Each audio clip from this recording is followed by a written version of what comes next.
Want to make your own podcast?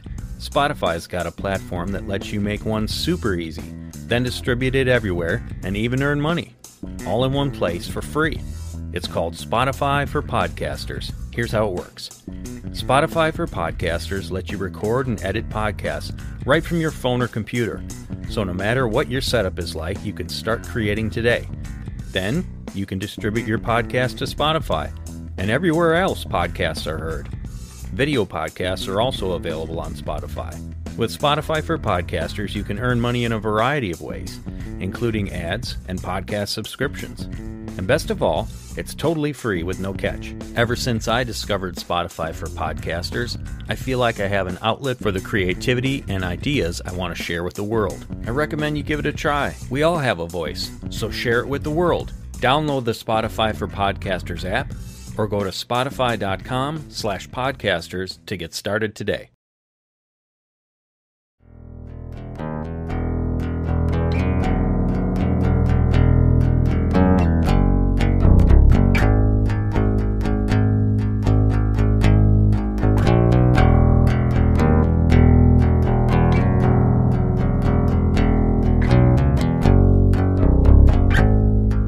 Hey everybody.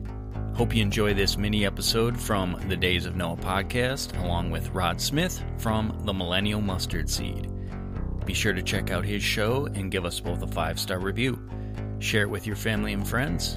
Enjoy.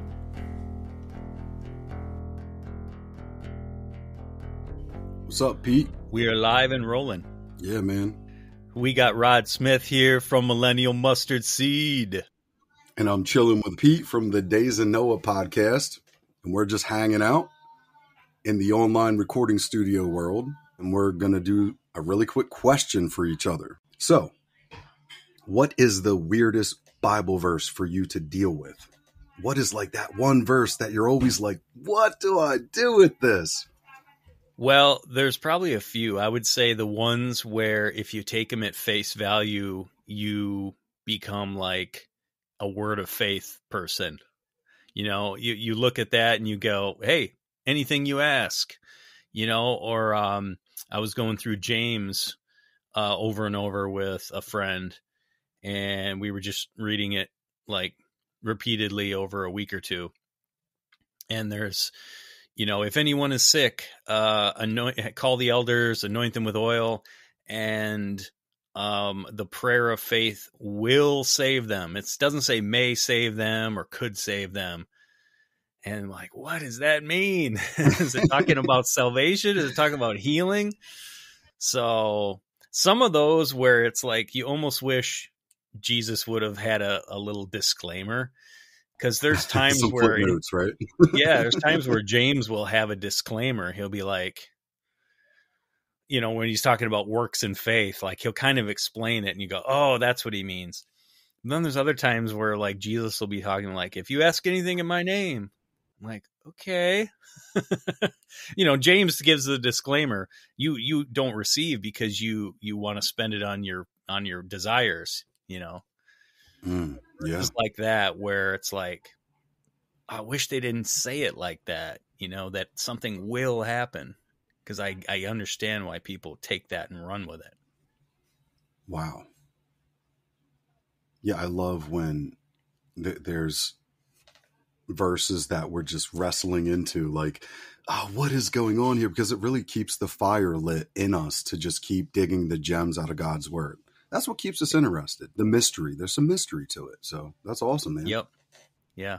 Super cool. Well, it's his glory to conceal a matter, and we're supposed to seek it out, right? So yeah, that's a good one. That's a good one. Well, maybe I'll ask the reverse for you, because I don't think I can top that question off the top of my head. So okay, well, this changes for me. So if somebody asks me this in a year or two from now, it's going to be a different verse. Because it's like, what's the weirdest one right now? But really, I've been stuck on when the Apostle Paul says, I wish the saints knew the length, the depth, the breadth, and the height.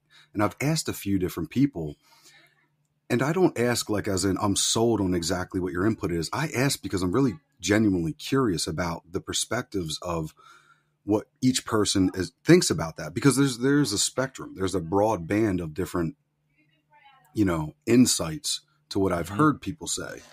But I keep kind of getting tugged that it is so much deeper, more beautiful, and stranger than everybody would like to kind of admit at this point. Yeah. And that's kind of the verse right now that it just keeps hitting me back to back. It's like every other day or I'm thinking about it. I'm like, what is going on here? It's not as cute and innocent as it seems. Like, oh, I wish they No, it's the saints specifically. Interesting.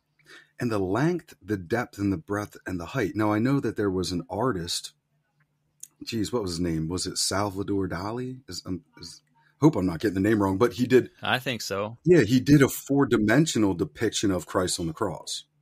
When he raised up, like, not only was he dethroning these lowercase g gods that all have chips on their shoulders and they're trying to kick and scream as they're getting pretty much zip tied and thrown in the hole, but so much more than that, like a level of restoration that we as a church, at least, we don't sit around and like to ponder on that stuff. So that's kind of my verse right now, where it's just like, there's so much more here. And do you think it's a level of friendship that Paul had with the Lord that he wished others to have? Well, yeah, I mean, that's a great insight, because another verse that's strange for me is Paul says, I was in the Spirit on the day of the Lord. And he's dealing with massive revelation and insight stuff that, like, the guy next door would like zip him up in a, one of those white suits, right? And put him in a padded room. But Paul, who's fearing God, giving up his life, walking in holiness, fulfilling the calling, running the race of faith, there, he says once again, I was in the Spirit on the day of the Lord. So he's accessing a world. It's kind of like Chronicles of Narnia, right? It's like he had his little wardrobe. He had his key, and it's cool. It's cool. Rod, so you got me going here. So have you listened to our episodes with Tim Benz? You know what? I got halfway through one of them. And hearing him talk, I already told you, I think the last time we were on the phone the other week, I'm very interested in allotting some time to listen to him speak more, because he has just some wisdom and compassion in the way he was laying out, at least what I heard. I don't have enough to like remember his bullet points and his style, but I know that I was agreeing in a very deep spiritual place inside of myself with what I heard. Like, I'm like, okay, this is deep. I need a rainy weekend to just spin these episodes. So. Oh man, yeah. the one that I think I titled it The Spiritual Realm. So we split him up because he can talk. So we get almost 2 hours in a sitting. I'm like, I'm turning this into 2 episodes, or at least I did for the last time we talked. That's a good idea. The first one, I think I know. It's just like, hey, Luke, we get the weekend off next week, right? We got 2 episodes in the bank. But he's talking about the spiritual realm, and it's wild. I mean, it's easy to get maybe jealous and say, well, I've been praying for experiences like that. Why doesn't God give me that? But, he gifts us differently. And he's talking about like visually seeing Jesus since he was 2 years old. And it's just this crazy, unique relationship, and going into the spirit realm and sitting with Jesus and strategizing about things on earth. And it's like, wow. But there are glimpses of that in the Bible, right? Like even Paul says, I know a man out of the body or in the body. Yeah. I don't know. Right. Well, so I'm wondering if Paul had something like that, and maybe he's saying, I wish everyone could know, because Tim talked quite a bit about the friendship that he has with God, and how he was challenged by God to lay things down that he hadn't even done yet. He basically said, look, I'll take you and show you places in you that, given the opportunity, you would, be at fault. And he said, that's what David was doing when he said, search me and know me. And wow. Yeah. It's deep, man. It's deep. So in my prayer list that I have going, for things that I wish were different, things I'm hoping for, all of that stuff, I have a list going. And in one of them I put, I want to have 1/10 of the friendship Tim has with God, because it's just off the chart, that guy. Well, you know, as you were talking, I'm thinking of the Mount of Transfiguration. Like the disciples who walk with him, they see the Messiah do these miracles, right? And they never worship him until after the resurrection, like those three did on Transfiguration. Because immediately what happens? We're going to build three altars or whatever for you guys. Yeah, like they're losing their mind. Yeah, but other than that, they're walking along with him, kicking stones. Jesus, why are we going this way? That's where the Samaritans are at. They're always questioning him, right? They're complaining, they're fighting. No, we want to sit at his side in the kingdom. Can my son sit next to you and not? Right? And you see all this like earthly stuff. Yeah. But Jesus also says, he's like, listen, and I think this is Jesus. I hope I'm not wrong. It may be one of the apostles. I'm pretty sure it's the Christ. But he says, if I can't explain to you and you don't believe me on the earthly things, how can I depict to you that which is of the heavenly realm? Right? So one of them says it. I know it's in there. I have trouble remembering like verse and stuff like that. Yeah, we're spoiled with Google. We don't even have to remember verses. We just remember one word and we look it up and boom. Yeah, and then you're a scholar. John 14:18. I have 3 translations pulled up here side by side, right? And it's like years ago, you had to put in that work, man. You had to get it in. Yeah, different times we live in now, for sure. But hey, Pete, it was really cool just to take like this little, moment here to share with my audience just a conversation. Really, I mean, this is what conversations can look like just over the phone, not being recorded. And we challenge the listeners, like, call your buddy who's interested in the Bible and you guys start a conversation. Ask each other what me and Pete just asked each other. What's the weirdest verse for you right now? Or what are you wrestling with, right?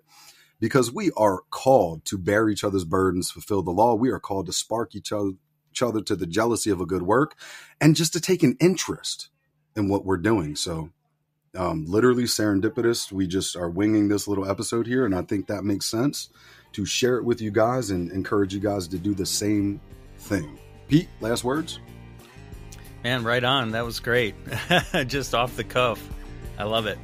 Awesome. Well, that's it for this little mini micro episode. Don't forget to show Pete and his brother Luke some love over on the Days of Noah podcast.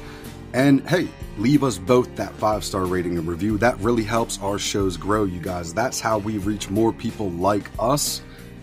And we will catch you on the next one.